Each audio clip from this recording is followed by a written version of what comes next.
Alright folks, Vinny here again, and in this video we're going to talk about how you can fight the global pandemic by starting a garden.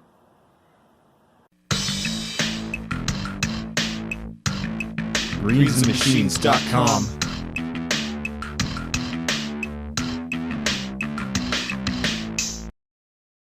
So now that it's the middle of March and coronavirus panic is in full effect, while you're stopping by trying to find the last bit of toilet paper and canned food, you might actually want to go by the nursery too. You might not live in an area with a temperate climate, so you may be still waiting for the last frost.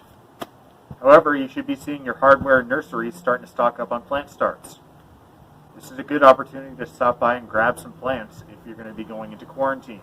Given that I have no evidence that the virus attacks vegetable crops, these are the vegetables that I would consider buying if I were to go under quarantine starting tomorrow. This isn't a list of vegetables that I would recommend to boost your immune system to fight the virus. These are merely ones that grow quick enough and have plenty of nutrition to help supplement your meals if you're not able to visit a grocery store. A few dollars on plants today could be priceless tomorrow. So we're going to start by talking about some herbs here.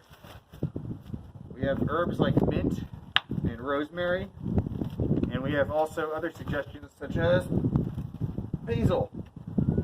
These will regrow really fast. You can propagate them from cuttings, especially the basil and the mint here. And you don't have to worry about killing them off. They're really hard to kill. So if you need fresh nutrition while you're stuck in quarantine, you definitely want to get a few herb plants as your number one choice. The next plant on my list is kale. Kale is very hardy, it's very nutritious, and it'll continuously regrow as you keep harvesting it. So you definitely want some kale in your garden. So next on my list is celery. Now, why would you want to grow celery? For a pretty obvious reason. I'm sure you've seen all the photos online where you take the base here after you chop off the top and it regrows.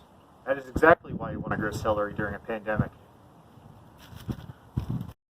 Another good choice along the same lines is green onions. You can buy a good flat of them from the nursery, separate them out. They'll grow to be pencil thick. You'll have plenty of green onions for whatever you want to cook with and eat. And afterwards, you can regrow them from the base and you'll have green onions forever. Next, we're going to talk about tomatoes.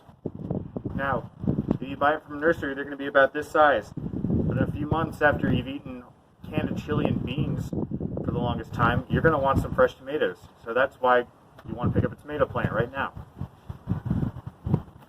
And similar to tomatoes, you'll want to grow cucumbers and peppers, because even if you grow a lot of them, you can pickle them and store them for later, so you can save some fridge space. Those are the vegetable starts I would seek out now to fight the pandemic. So now let's talk about what seeds I would buy to fight the pandemic. First, we're going to start by lettuce, and that really needs no explanation as to why you want to grow it.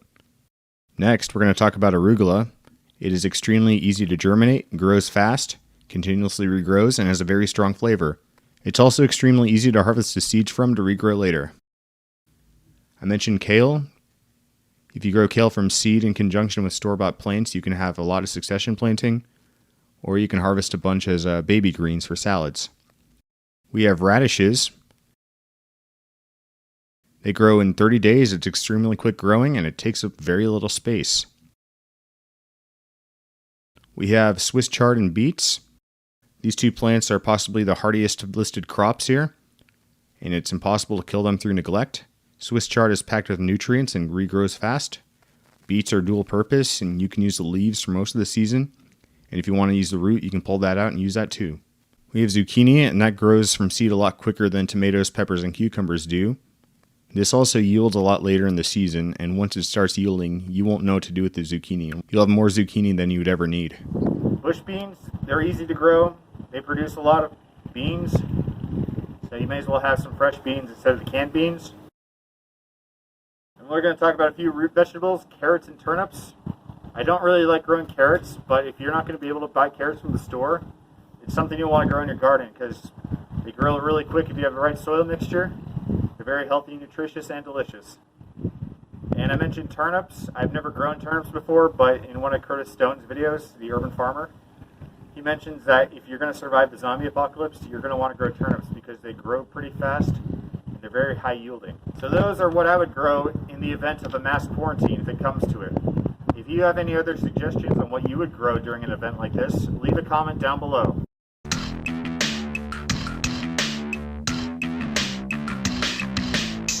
Hey, if you like this video though, hit that like button to show you liked it. If you want to see more gardening videos like this one and other gardening updates that I've got here, hit the subscribe button. If you want to see more videos like this, check out one of the ones listed here in this sidebar. We'll see you in the next video.